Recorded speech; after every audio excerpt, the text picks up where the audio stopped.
Christopher Phil, thank you so much for having me today. I'm taking a minute to sink in the fact that I'm upon two great filmmakers, which I'm a huge fan of both your work. And as a fan of Project Hail Mary, I'm really grateful with what you did with the story. So, thank you. So glad. So congratulations. I love this interview so far. It's going great. So both of you have had the pleasure to work throughout your entire careers, and I think I found some interesting topics that repeat in your movies, such as technology, science, humor, and most of all, friendship. I would like to know, how do you think Project Hail Mary expands the collaborative work you've developed throughout your careers? Yes, well, I mean, obviously there's two of us, so the idea of collaboration is always on our mind. It's germane to the work, right? So we end up being drawn to stories that are about collaboration and communication and friendship. The other thing is that, like, someone told us, Amy Pascal, producer of this movie, said a movie cannot be about a person. It has to be about a relationship. So we always seek projects that boil down to a central relationship, like this one, where the entire fate of two planets, right, rests on whether an adult man can make a new friend. I know.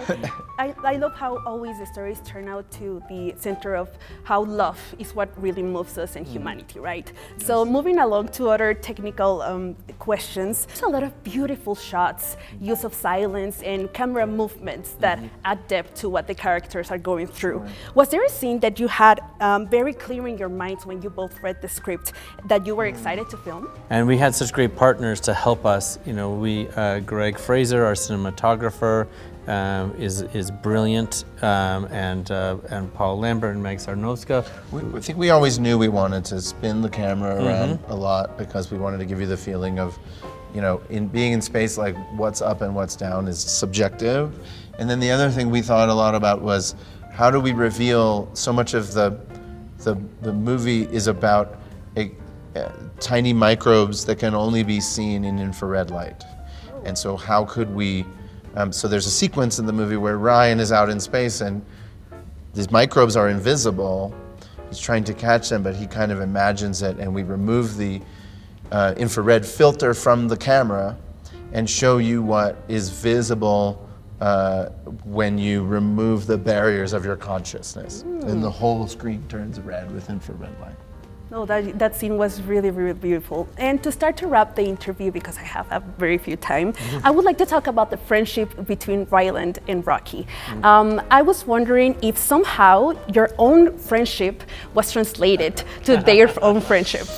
Well, I often am impossible to understand and blind. No, I think that what we found over working together for our 30 years now is that when we listen to each other, when we try to see things from the other person's point of view, that's when we can do our best work and we find a solution together. And in the movie, you know, he has to realize that Rocky is blind and you know, make accommodations for that and how they communicate so that they can.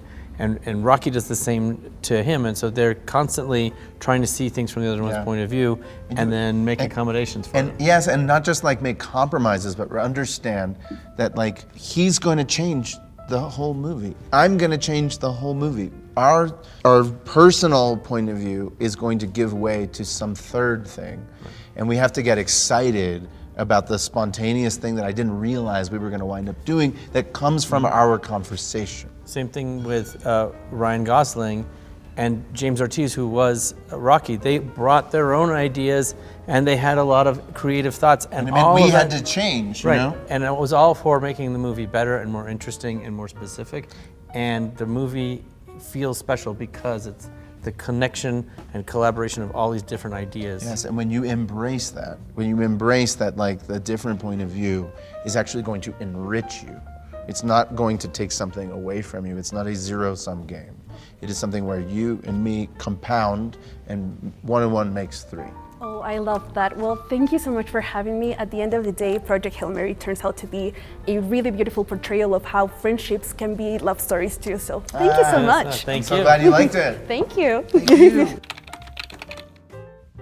How's it going? Oh, It's going great. Hello, Ryan. First of all, I would like to congratulate you. You and your team accomplished with this film. Thanks. As a reader myself, I was aware of the popularity of the novel. Yeah. And when it was my turn to read it, I discovered that the story is not only about sci-fi. Yeah. It's about bravery, humanity, and most of all, friendship. I heard from somewhere on the internet that there was a very demanding 5-year process behind making the film happen. And as a producer yourself, I would love to know what element of the story captivated you that deeply for you to persist in the making of the film. Well, it was kind of meta, right? Because the story was about an impossible mission. And it was about, you know, assembling the best of the best together to make this thing possible. And it was all a challenge, right? It's all problem solving, this problem, that problem, and then you solve that, but there's another problem. And that was the experience of making this movie. So every time it felt like overwhelming, I just reminded myself that like, this is the story we're telling. I kind of linked back into it and pulled inspiration from the story itself. Well, I feel like you guys did a great job. I mean, the adaptation is spot on. And I would like to talk about about your role in this movie. You play Ryan Grace, which is, as you said, someone who is tasked an impossible mission, but along the way, he encounters this friendship, right? And I would like to reflect if there was anything new you discovered in this character that you haven't felt before in your previous roles. I felt like, I loved that he was like a middle school teacher and that he was the hero. And I've wondered what it was about him that made him, like why him being a teacher was so important. And I think I kind of found that I think it's like the patience that a teacher has, that's sort of their superpower that most of us don't have. And, you know, because it required a lot of patience for him to learn to communicate with Rocky and develop a language and understand, you know, each other's customs, and it was very hard earned, you know. And at the same time, like, this film took so long, it was so difficult to make, everything was a challenge, that I tried to sort of pull from that patience as well, and it got me through. It got me through to the other side. Oh, that's nice. I had the chance to talk with both the directors previously, and I feel like the whole team feels very passionate towards this project. Yeah. So I know you loved the book, obviously, and I would love to know if there was any scene that when you were reading it, you were like, I need to see this in a film. It's when they first meet. Oh. It's when Rocky and Grace first meet. I think that tunnel that Rocky builds, that leap into the unknown that my character takes, not knowing what's on the other side. The fact that he's so alien, you know, he has no face, he's made of rock, you know, he doesn't speak. It's exactly how I envision him. It's like, how is this gonna work? How are they ever going to like be friends and work together and any of that? So it was so like magically drawn out in the book and seemed so impossible to do in real life because it exists in your mind, in your imagination. That felt like, okay, this is gonna be a challenge. Right. So to start to wrap up this interview, I remember there was this scene where there's a lot of trinkets along the spaceship. Did you have any chance to like keep a souvenir from this? I think I have some things from the movie. Yeah, I kept a lot of my clothes. They were comfy, and there's like a comfy sweater with foxes on it that I still wear. I wonder what else I have.